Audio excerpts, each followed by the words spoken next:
You ready? Showtime. On May 3rd, summer starts with The Fall Guy. Let's do it later. Let's drink a spicy margarita. Make some bad decisions. Yes! Audiences are falling in love with the most entertaining film of the year. Fall Guy. Fall Guy? Fall Guy. That's what the poster said.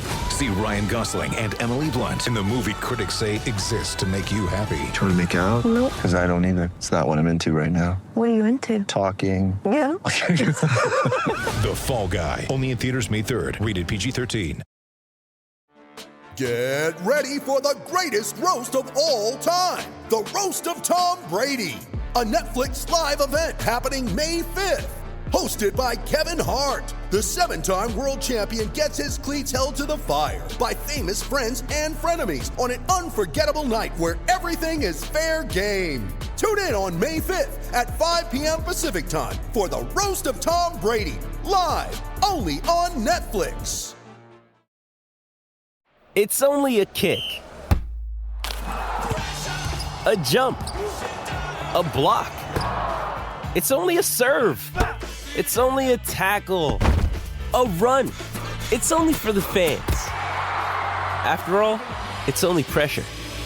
You got this. Adidas.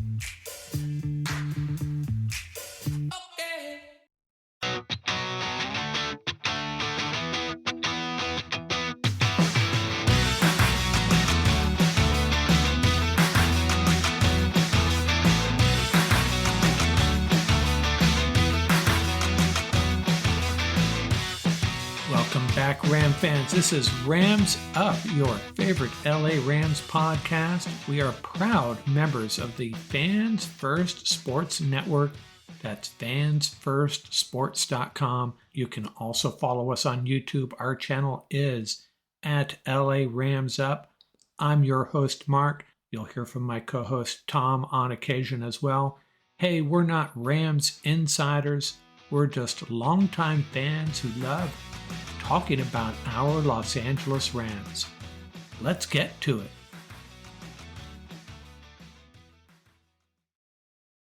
Hey, welcome back, everybody. We're wrapping up the 2024 NFL Draft from the Rams' perspective, of course. Right now, I have Paul Walia on board. What's going on, Paul? Doing great. An exciting draft. Great storylines all around, and the Rams did a solid job.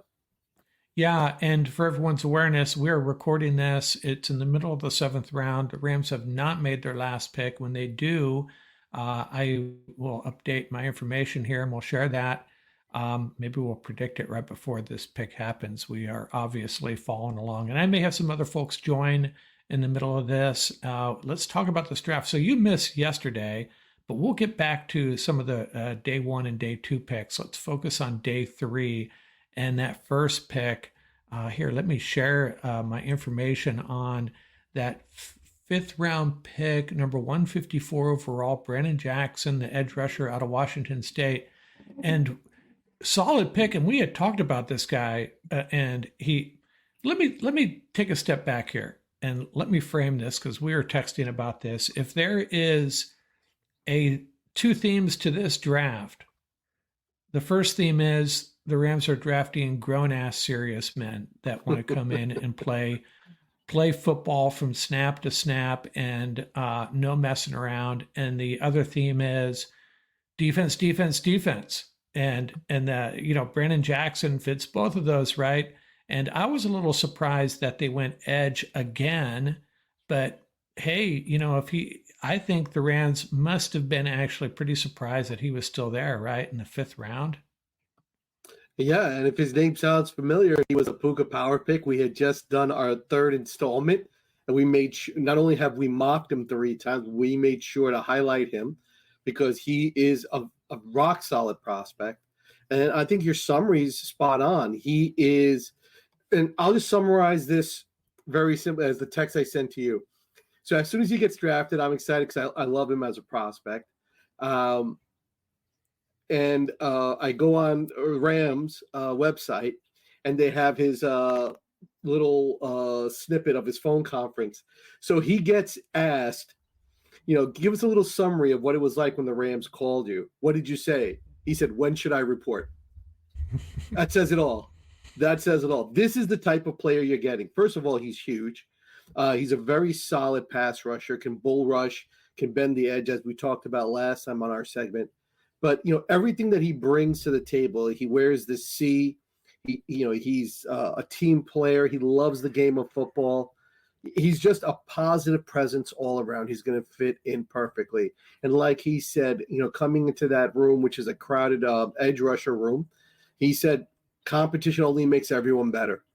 And everything he said in that probably about a minute and a half that I watched, just to me, perfect fit for the Rams. Yeah, and that quote I have there for those listeners, I have a quote shared on the screen here. One of the scouts said or may have been a general manager for one of the AFC teams, plays as hard as anyone in conference in the Pac-12 he's talking about. And, you have to wonder, the Rams have drafted so many guys, and Field Yates kind of said it. He said, the Rams are not really paying attention to measurables, and they're not over-scrutinizing tape and scouting combine performances. They're drafting football players. They're looking at the tape, and they're drafting players, and they're drafting guys that want to get in and start competing. And it's one of those things like, I wonder if all these rookies are going to be competing to see who's first in every morning. Who's the guy that's there at 6 o'clock, and then the next morning someone's going to be there at 5:45 in the weight room, getting ready. This is a really impressive draft class from that perspective. All these top picks, and we'll talk about some of these other guys. They all fit this bill to some degree.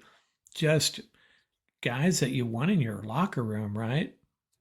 Yeah, I mean, Blake Corum is a great example when they were interviewing him about, and just compare his interview with a lot of the other young kids that are being interviewed.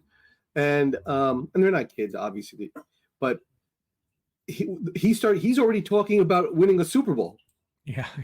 You got to love it. In the 2 or 3 minutes he's there, they're asking him all these questions, and he's already talking about winning a Super Bowl. This is exactly what we were talking about. This draft class is 2 words and no nonsense.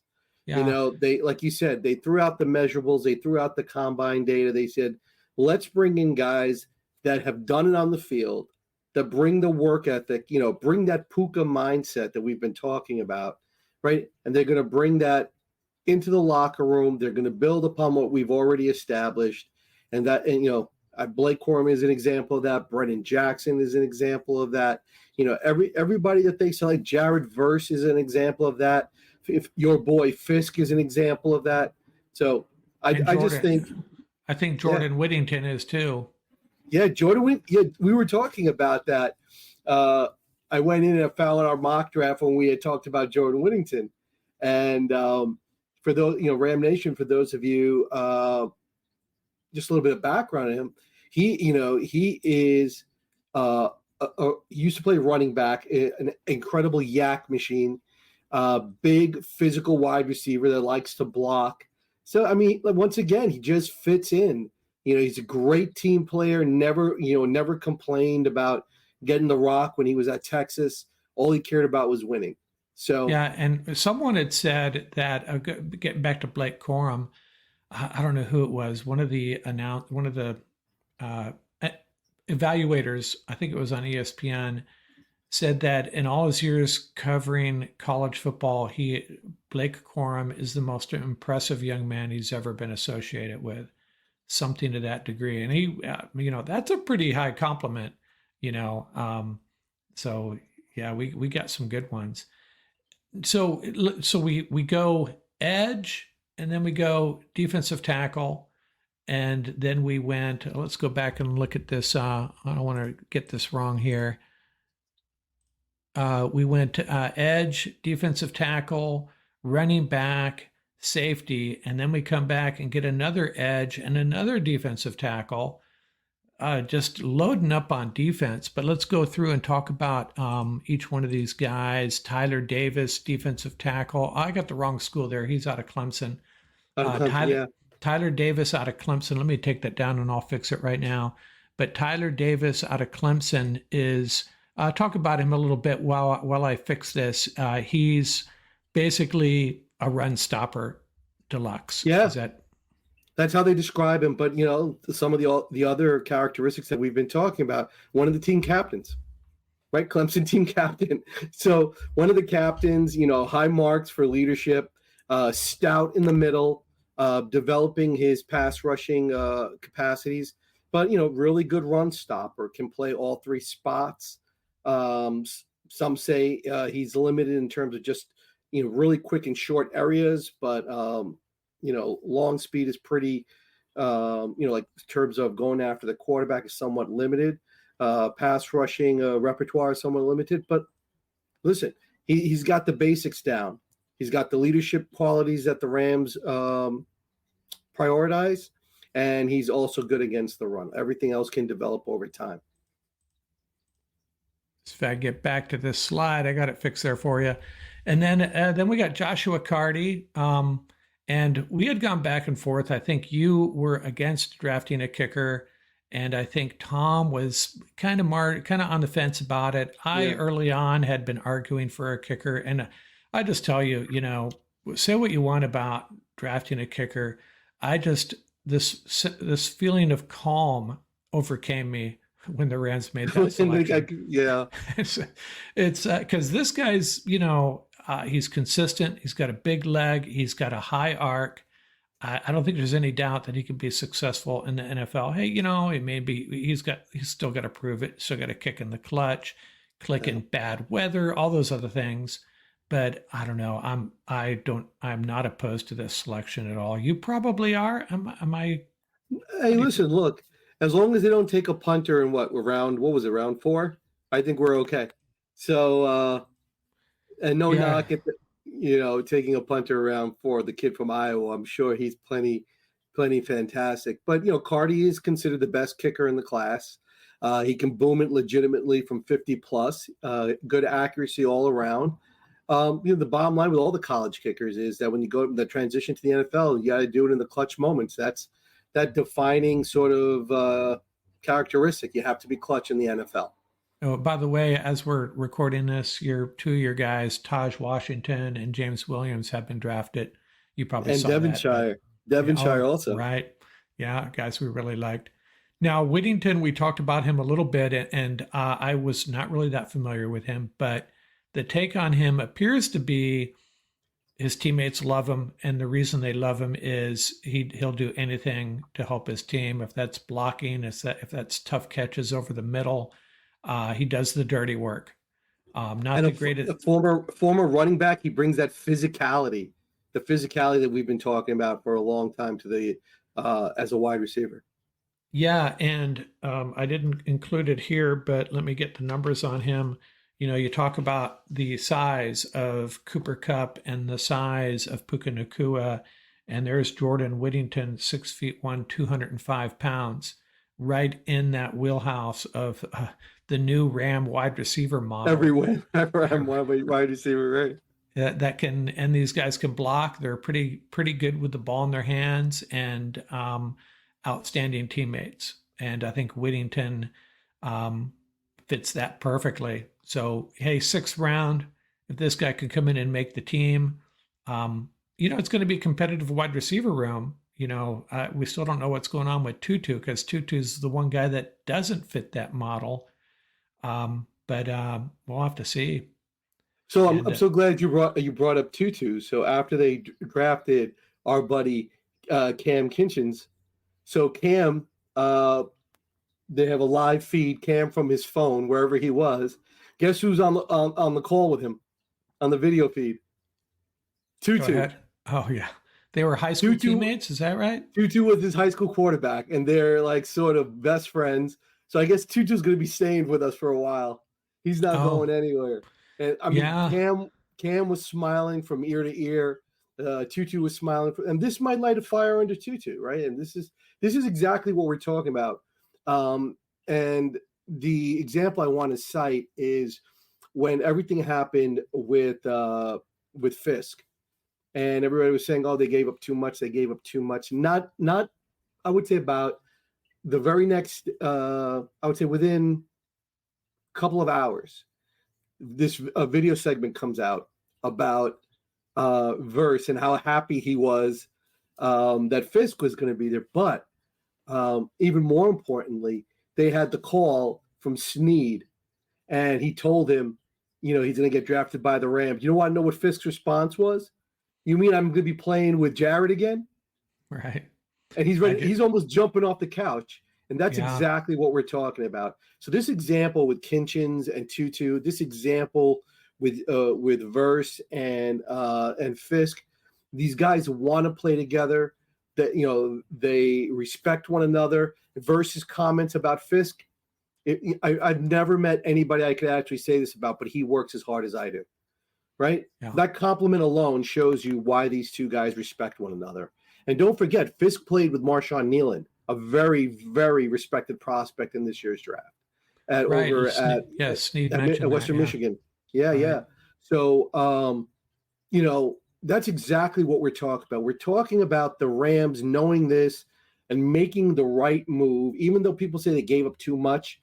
But what is the cost of having your number one draft pick, right, who's literally, jumping out of his shoes, and now your next draft pick, right, who's jumping out of his shoes because they get to play with each other, right, on the same team. You know what I'm saying? Right. It's definitely worth it. The psyche aspect of it, developing that will to win, that's, you can't put a price tag on that.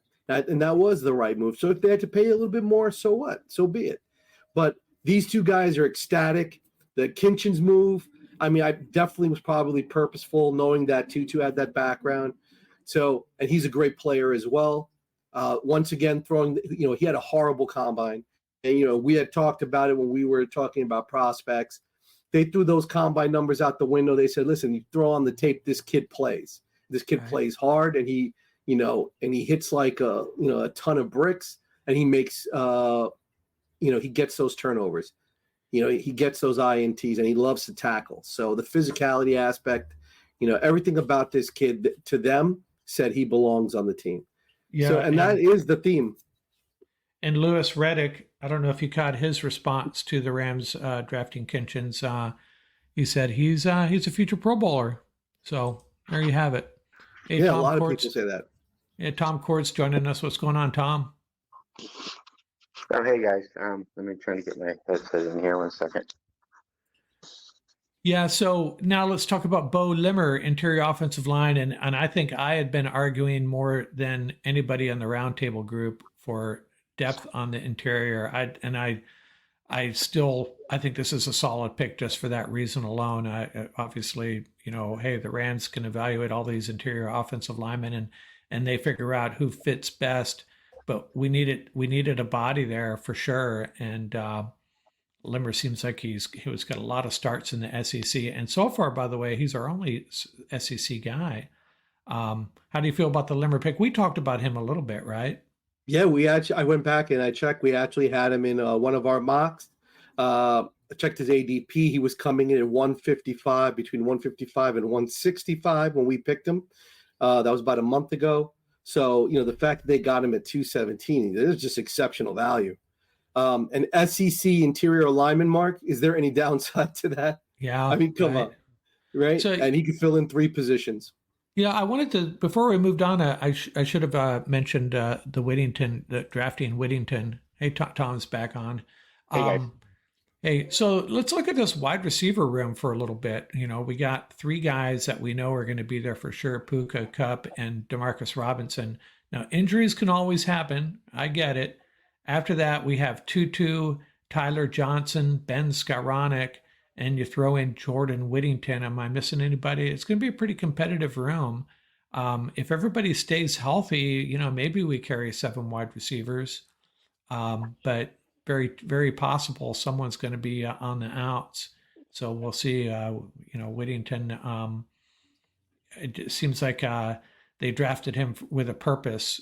He fits that model. And, what do you think about this? We were talking about returning kicks. The kid is a former running back. Right. The kid is tough as nails. Right. So this being his redshirt year, right? How perfect would that be if he can handle those duties as he's developing and working with Coach Yarber? Hey, Tom, you missed our discussion about Cardi. You were you were not opposed to drafting a kicker. Is that a true statement? Yeah, I wasn't opposed to it. I mean, there were some good ones this year, right? There's some of the, better, one of the better kicker class, Reichard and Hardy and the kid from Arkansas. So, yeah, they kind of went all in a big bunch there within 10 picks. And then I haven't really looked in the 7th round, but I think that was pretty much it. Yeah, I was telling Paul that I just know I was overcome by the sense of calm when they drafted Cardi. One less thing to stress about, hopefully. Hey, Scott's joining. Hey, Scott, what's going on? Hey there. Yeah, we just been bouncing through these later picks, and we talked a little bit about Tyler Davis, Joshua Cardi, the wide receiver, Whittington, and Rams are about to pick. There are a few picks off. The 49ers are on the clock as we're speaking. So, Tom, are there any picks that you kind of not feeling real strong about, or? No, I mean, I like Davis. He's a big body guy, good against the run, not anything, just the reason he drops is because he's just not, and, cannot get to the quarterback at all. And so, for us, it's that kind of Ashawn Robinson position that Bobby Brown's been kind of filling in at. And we're early down where they're in more of a, 7-man, 7-man front, I guess. And on rundown. So it's, that's what they classically played. And then they go to their nickel. So anyway, so he, Brown, I think, is a free agent this year, if I'm not mistaken, after this year. And so I think that's what they're doing. They're just drafting their next kind of nose tackle to play the run, best case scenario, if he pans out. Hey, you got, I was going to mention, I was just going to get back to Brennan Jackson since you guys missed it. If I remember, Scott, weren't you a big fan of his? Yes. Yeah, very big. I think we picked him in our one at mock Right. 12, I think we did. Yeah, and what I was telling Paul before you guys joined is that this is just another indication of the Rams just picking, serious football players. And he, just like the first 3 picks, this is our first 4 picks. And here's another guy that just wants to come in and play football. And I think he's going to get it done for us. So let's see. Let's move back to these 6th round picks: Tyler Davis, Joshua Cardi. Scott, do you have an opinion on Jordan Whittington? No, I've been doing a little research on him this past hour. I got a gut feeling he may kind of fill a role the way Skoranek did. Came in, was about 4th wide receiver, was more of a special teamer, kind of a specialty guy on offensive sub packages. So that's my gut feeling. He is good with the ball in his hand, so maybe they may try him as a returner on kickoffs, possibly. Yeah, that was Paul's guess too. That's exactly what Paul thought might happen. And he's a really good blocker, just a great teammate. All those great things they said about those day 1 and day 2 picks. Hey, who was it that told me? This is kind of bothering me a little bit. Did someone tell me that Joshua Cardi is a big 49er fan? Did I hear that somewhere? Yeah. Well, hopefully we put an end to that. At his interview, that's what he said. Oh, geez. I wonder what that's like. I mean, I can't imagine, if I have to suit up in a 49er uniform and kick a game-winning field goal against the Rams, I may just purposely shank it and walk off the field. I'm done. Yeah. My work here is done. Going back, there are a lot of guys like that. Going back to Whittington, I mean, this is a guy who was a 5-star recruit out of Texas. He had offers to go to a lot of places. He ended up staying in this home state. He never really fulfilled his potential at Texas, and he's had some injuries and so forth. But very kind of reminiscent of who's our 6th round running back draft pick last year? Zach Evans. Zach Evans, yeah, same thing. He was a highly touted running back prospect out of Texas, and just never really panned out in college. And so very similar model there. But Whittington, I mean, I had posted earlier on the on X that I read that he broke the state rushing record in the state championship game. And the guy's record who he broke was Eric Dickerson. So right. It's like pretty crazy stuff. And then you have like Corum, who was, whose dad played for the Rams apparently at one point. And so you get these guys. It's just uncanny how there's these little linkages to the Rams. It's with the two guys that are and their Kitchens played football with Tutu. Tutu was the quarterback. Oh, right. Yeah, Tutu. Yeah. Yeah, it's great. So all these linkages, small world. And Blake Corum's first youth football team was the Rams as well. Was the Rams. Yeah, he said that in his interview. Yeah. I love it. And for those of you, Ram Nation, take a look at Whittington. Look at the work he does on screens. Not just blocking, but when he gets the ball in his hands, he goes into running back mode. He is just absolutely wicked on those screens. Hey, those quick hitters. So sorry to interrupt, but the Chargers are on the clock. The Rams are on deck. And a good time to have this up on the screen. I tried to map needs. I could have we talked about this yesterday. I could have every position up here. I don't have offensive tackle. I don't have cornerback. Yeah. Whoa, we lost someone. That was me. But my apologies. But the Rams. What do you think? Paul, what are the Rams going to do with this last pick? They're on the clock right now. Oh my gosh, they can go in any direction. Let me think. I don't know what's available is a problem, but tight end or tackle would be a good option, I think. Yeah, that would be interesting. Linebacker even.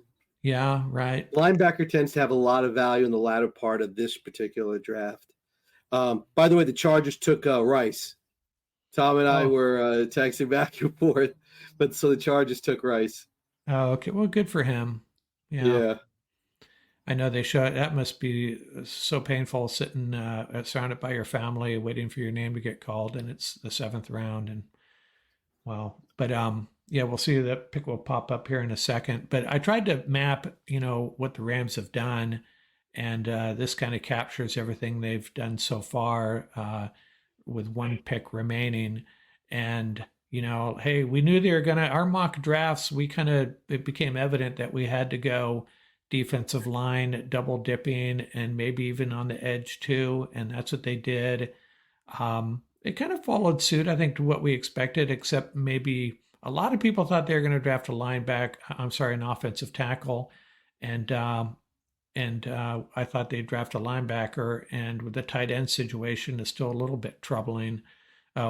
Is there an area that you think they should have addressed earlier, Scott? I thought they could have. I thought there was a good chance they might go linebacker in the 6th round, but I'm not too sure what direction they were going. So I was hoping for either linebacker or cornerback. A 6 foot or taller cornerback is what I was looking for. Yeah, I have a feeling they're going to go corner now. Cornerback. It'd be nice if Davenport was there. You know what was interesting? I thought the Rams were going to definitely trade back from that 99 because that 99 was such a late 3rd. I thought they would have just moved back into the 4th and maybe try to pick up another pick. So it was interesting. That was like the only one area that I thought. I just realized that your guy, according to CBS Sports, Dwight McLeathern, the cornerback that you like, Scott, was still available. Gabriel Murphy, I don't think we're going 3rd edge. And then Leonard Taylor, defensive lineman. I don't think we're going 3 defensive linemen, though. I like Josh Porter. I like that safety. He has an interesting profile. And if we could, I liked him early in this. I liked him in the 6th. Is that Proctor or Josh Proctor from Ohio State? Josh Proctor? Yeah, Josh Proctor. Yeah. Yeah. Mm-hmm. Yeah. No, we'll find out. Doesn't he remind you of Fuller a little bit? Yeah. I like. Yeah, he has a good profile. He has some upside. We'll see what happens, but that's who. Yeah, I like that James Williams, but he got. I think the Titans took him. But Yeah. Yeah, anyway, we'll Scott. see what happens. Yeah, Scott made a good point yesterday in that the Rams have a lot of they don't have a lot of cornerbacks on contract beyond 2 years out. So that would be an argument for drafting a cornerback and locking them up for 3 years or something. But this is our draft class so far. I got Tyler Davis's name school wrong on this slide as well. I fixed it on the other. He's out of Clemson. But heavy on the defense, especially early. Pretty good overall, pretty good draft class, right? Can't complain. Paul, you missed our grading session yesterday, right? Yeah. How would you grade out the going back to rounds 1 and 2? How would you give grades to for the Corum, Verse, Fisk, and Kinchin selections? Oh, I think because of the whole Verse Fisk combo, I would have to give them an A. Getting Verse at like I said, getting Verse at the 19 without having to pull off any trade or give up any draft capital, I just think that's like beyond a best case scenario. So for sure. And getting the two to play together, being able to get Fisk and Verse play together and just seeing their reactions before Tom and Scott were able to log on, I was sharing with Mark the reaction when they told Fisk that he was coming to the Rams, and his reaction was, "I get to play with Jared again," and I'm just like, "Dude, that's exactly what you want to hear, man." These two guys, and Jared, when they told him that Fisk was coming, they actually wanted Verse to make the call, and he got stuck in traffic. Poor guy got stuck in traffic, so Les Need had to make the call, but they were going to have Verse make the call. But little things like that, I think, make a difference. They really do, and they make a difference. And these two guys wanting to play together, that's what it's all about, And Blake Corum, I'm all in on Blake Corum. Tom and Scott, I was just sharing that at his interview, he was already talking about winning a Super Bowl. He's not even physically, he hasn't even reported yet. And he's talking about winning a Super Bowl with the Rams. That's the kind of kid you're getting. And, that's the kind of engine that he has driving his machine. But just think about that. When Kyron's on the sideline, there's no drop off. And Mark, remember when we did our last mock, when we were talking about running backs and why I wanted to draft a running back, is that one thing stood out to me is that every time Kyron wasn't on the field, you saw that drop off. And no knock against the other running backs, but you definitely saw the drop off in the offense. Now, Blake, although he's a different type of running back, that's exactly the difference now. There's no drop off. It's an extension of that running game. It's just going to be even more lethal. So, I like Blake Corum. Listen, he's proven it at the highest level, national championship at Michigan. Power running game they had going down there, and he was a big part of that. So, and listen, the work he did in the red zone, it's just absolutely bananas, the numbers he threw up in terms of rushing touchdowns. He can catch the ball out of the backfield. Our pick is in for our final pick. Yeah, Casey Levinson from another guard from Kansas State. Oh, from Kansas State. Okay. They show him on CBS Sports as a tackle. You see him as a guard. He's 6'5".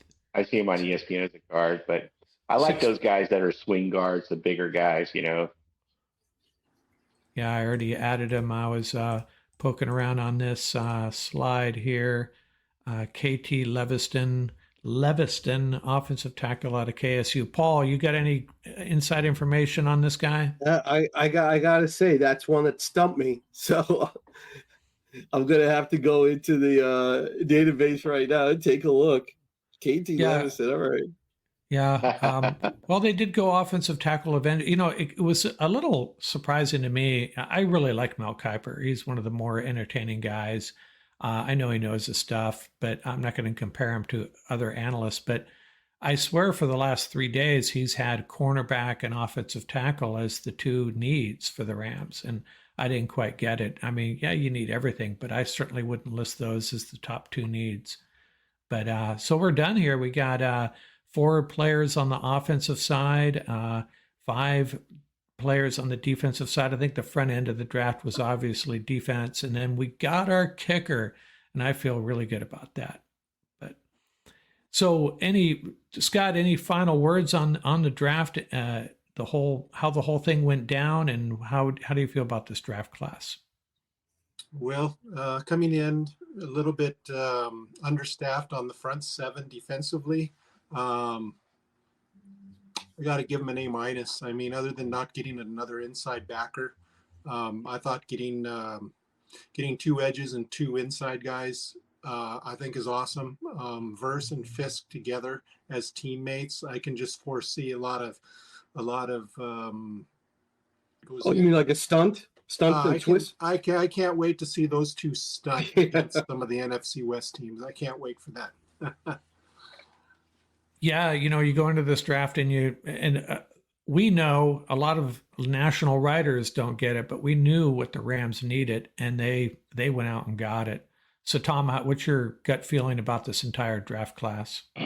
I love it. I love this draft class.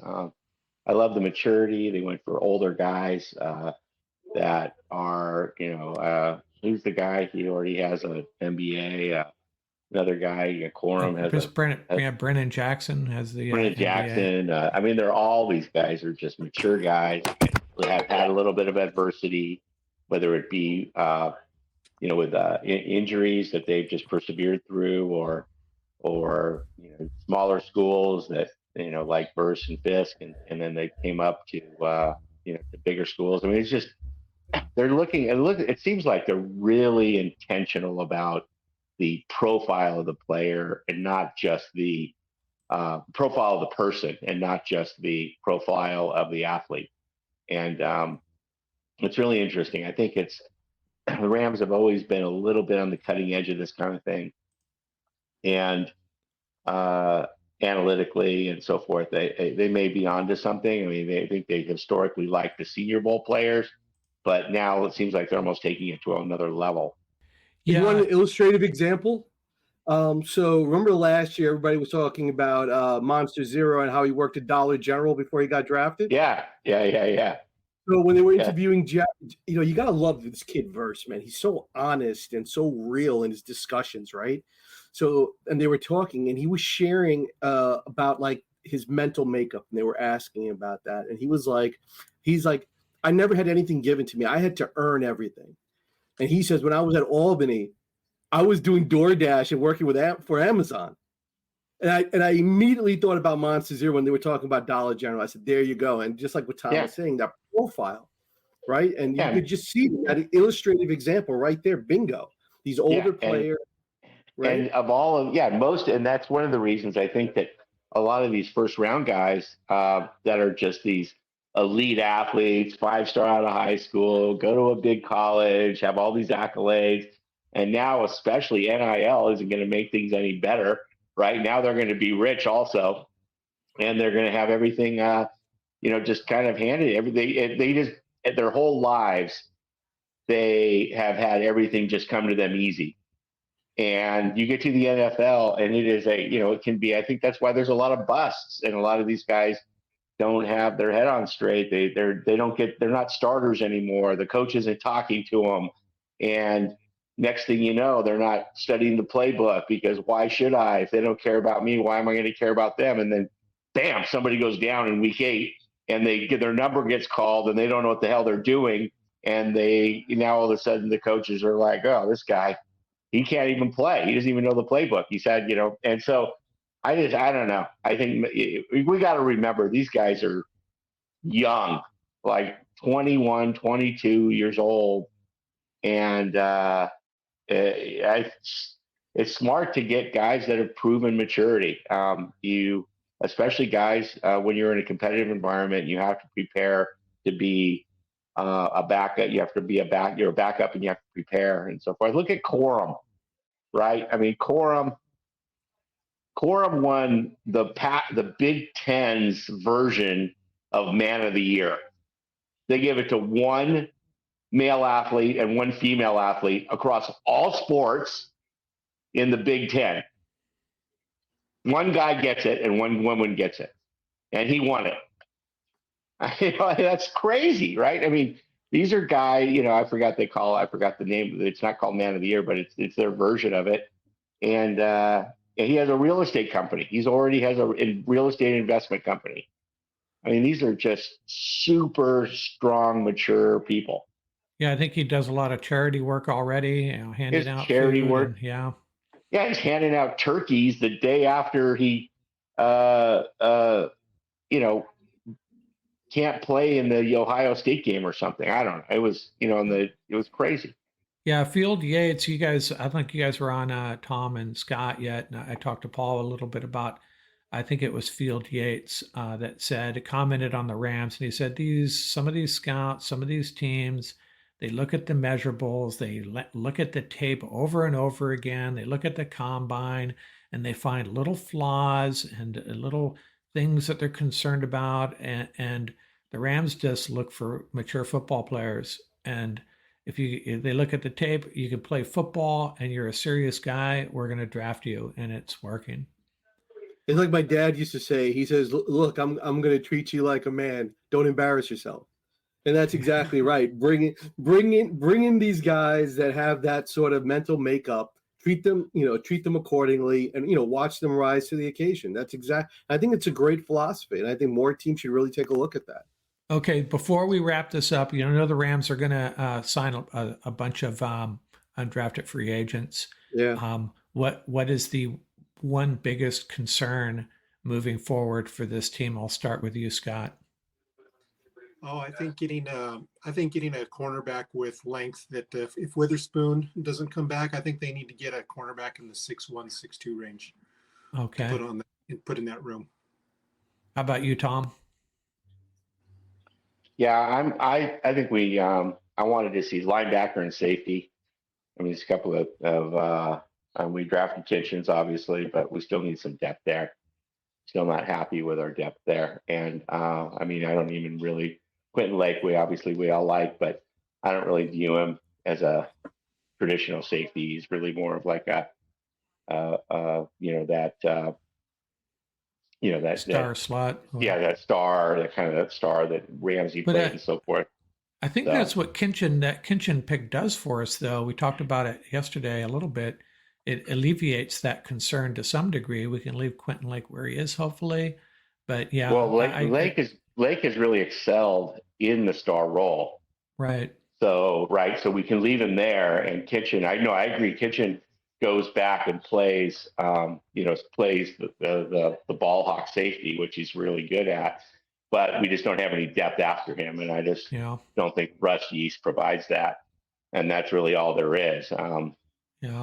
We don't know what the other guy that we drafted last year, Jason Taylor, can do. Right? He didn't really get on the field, so I think we can get a safety and linebacker are the two positions for me that we really can load up on.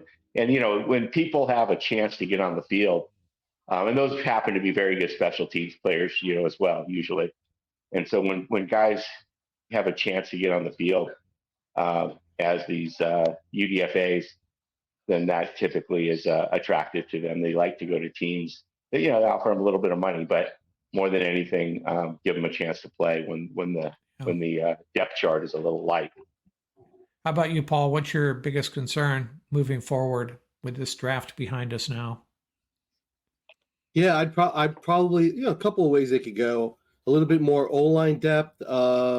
Definitely another D-back, particularly at corner, and a linebacker. I'm just looking at I already got my UDFA tracker going, and there's some really nice names on here. Whether or not they'll wind up with the Rams is a different story, but there's some really nice names on here. Jalen Coker, the sleeper wide receiver, he's on here. Oh, Blake Watson. Yeah, Gabe Hall is on here.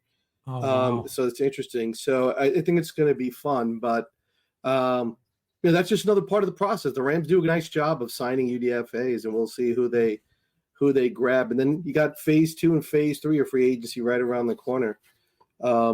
Before we sign off, I just want to give a couple of quick shout outs. Players that we've been talking about for probably 2 months now, whether it was through the Puka picks or through the mock drafts. So congratulations to the kid Stiggers. the one we were talking about from the CFL. He got picked up by the Jets round 5. Well, we know his story for those of you that haven't had. He went through a tough time, and talk about making a great comeback. What a quality kid. And, shout out to him and his family. All the best. 2 Long Island kids, Dylan Lauby and Matt Gonzalez. Gonzalez went in the 3rd round to Indy, pick number 79. And Dylan Lauby right here from West Hampton, he went to the Raiders, round 6, 208. Congratulations to them representing Strong Island. Mad Max Melton from Rutgers. He went, can't believe we got to play against him, Mark. He went to Arizona, round 3, from New Jersey, representing the Scarlet Knights, and one of my personal favorites, Adisa Isaac. He went to the Ravens, round 3, pick 93, representing NYC, Brooklyn, Queens. Like we were talk about a great story. Works with special needs children. When he was at Penn State, that was his job. He volunteered, and it was part of his internship as well. He worked with special needs kids. He comes from a family background. A couple of his siblings have special needs. Just a quality kid all around. He was the player that was designated when there was a player that was having trouble adjusting to the team, or whatever was the regimen, or working with coaches. They asked him to sort of like serve as a mentor. So quality kid, and congratulations to him. So a couple of shout outs from everybody here at Rams Up. Yeah, and I think we need to give a shout out to ourselves, man. On our mock drafts, we did really well. There's a lot of guys that we nailed, that we mocked to the Rams at one point or another, and I think we got the flow down. I think we came to a consensus. It was going to be something like edge and defensive tackle and another defensive tackle and a safety. Maybe, I don't think we were really on a running back that early, but we didn't nail it perfectly. But I think we had a pretty good pulse of what the Rams should do and did do. So, and I'm going to agree with whoever it was that said, I think I'm being a little bit greedy, but I would just love for the Rams to add a dynamic linebacker at some point. We have another dynamic linebacker. Seems like we're always stuck with one dynamic linebacker, and then 2 or 3 other guys that can kind of get it done. Not to besmirch Christian Roseboom and the Troy Readers of the world. They play hard-nosed football, but I would just like to have a pair of linebackers back there at some point. Yeah, if it weren't for Bobby and Ernest last year, or the year before last, we would have things would have been pretty rough, right? I mean, those guys really held down the fort for us. Yeah, right. Hey, I one thing that was glaringly missing from this draft is cornerback, right? And but I think the Rams may have learned their lesson, especially Snead and McVay as a team. Like, has Snead and McVay ever, during the McVay era here, have they ever drafted a quality corner? They haven't drafted one. Like, I went back and looked. I mean, David Long, is that the best corner they've drafted? And I think they drafted him didn't they draft him in like the 3rd round or something like that? He was pretty high. I mean, there's been a lot of guys that have been drafted early by never really panned out. They have not. I think cornerbacks they're just not good at it, and they're just like, let's go get just free agent. I mean, certain position groups where they're just saying, we're going to get free agents and screw it. And that's one of them. And because when we rely on drafting, Kobe Durant and Trey Tomlinson and Garion Kendrick, and, the list goes on, right? Who was it's just, you can name probably 8 guys they've drafted that have not been good. And so you think Witherspoon spoiled them? Is that what you think? Probably the Witherspoon experience, right? Right. It's just like, hey, we can go get these guys on the street, and for 10 million or whatever, 5 to 10 million or less. I mean, just do that, versus deal with these guys and just, apparently, I don't know, for them the tape just doesn't translate. And I think cornerbacks are one of the position groups that are the hardest, or they have the least, the worst hit rate. I don't know however you want to say it. That may mean that they're the hardest to assess going from college to the pros, but I think they have the highest bust rate for early draft picks. Defensive backs do. So Yeah, I think that's really interesting. And now, obviously, they're aware of their poor performance at drafting cornerbacks, and they just stayed away. They're just, why are we going to do that again? Well, yeah. And Plus, so, they signed two quarterback free agents. well, So no, I think they decided that before the draft, right? They decided they decided to go sign guys and then not draft anyone. And yeah. whereas with like defensive linemen and so forth, they're pretty good at it, right? So the trenches, let's draft trenches and leave the other stuff for free agency. So I thought that was pretty interesting. Let's close with one last question, and I'll go first on this one. What was the biggest surprise? And the biggest surprise to me was Corum, and I'm not opposed to it, but I just didn't think they'd go running back that early. And surprise 1B, if I'm doing my math here correctly, we drafted four players from the ACC, which surprised me. Miami's in the ACC, is that correct? No. They're not. Oh, ACC, yeah. Yeah, ACC, yes. So we Clemson. Clemson, 2 Florida State, and a Miami. So yeah, Miami. Yeah, right. Yeah, ACC led the pack. What was your biggest surprise, Scott? Oh, I think it was Corum, not because of the position, because of the player. I just didn't follow him at all, but I'm okay with the pick. Pretty excited. I kind of disregarded him because I just didn't think the Rams were going to go run. I figured he was going to be a third roundish type guy, and the Rams wouldn't draft a running back that early. Tom, what was your biggest surprise? We're all going to say Corum. Yeah, we're all going to say Corum. We didn't think they were going to draft a guy that early, and and also because he's such a big name. Win the national championship, just a very scored all those touchdowns, just a very prominent figure in terms of popularity and notoriety and so forth. And, and so his name was very, just everybody's aware of him. So when it came across the wire, it was like, whoa, what? So it was more of a shock value. But like once I said, like I told you guys on the text string, once I slept on it, I kind of thought back to what Paul had said, which was, hey, if they draft a guy early, that'll commit McVay to the run because he has no excuse now, right? You can't say, So, and we all want to see him commit to the run. And I think he is committed to the run. And I think Corum and Kyren will be a good duo. Yeah, my special assistant texted me. He may have stole this from someone, but he said if you squint real hard when you're watching Corum, you'll see Kyren Williams. So Paul, I want your surprise of the draft, and you have to go somewhere besides Corum. What was your second biggest surprise? Oh, the biggest surprise of the draft was that Verse was available at 19. Okay. I don't know. I don't know what NFL teams are looking at that kid was available at 19. I mean, I'll be hard pressed for somebody to tell me there were 18 players better than Jared Verse.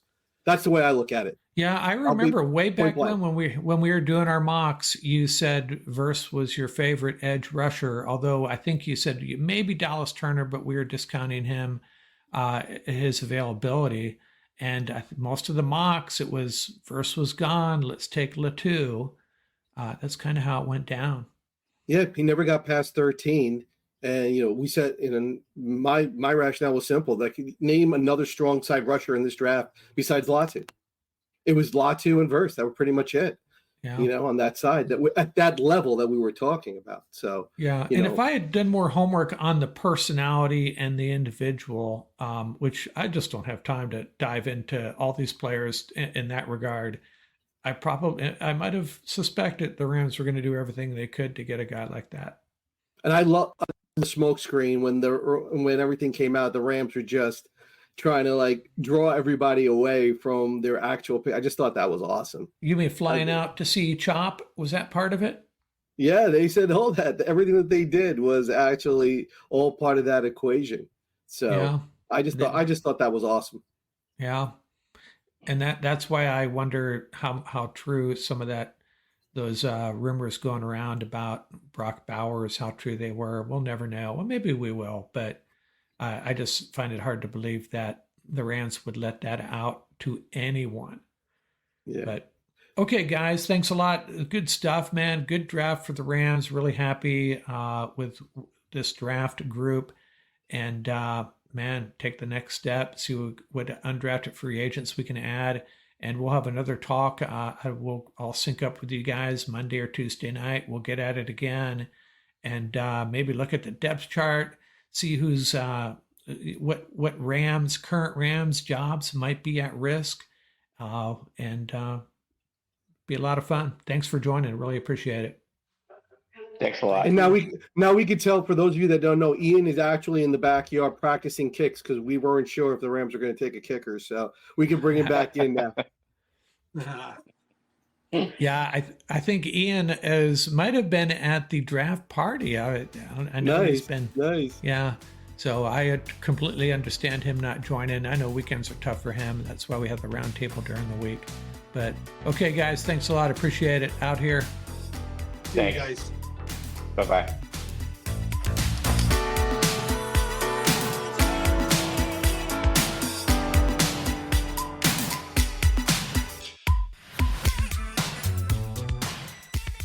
That's going to do it for this episode.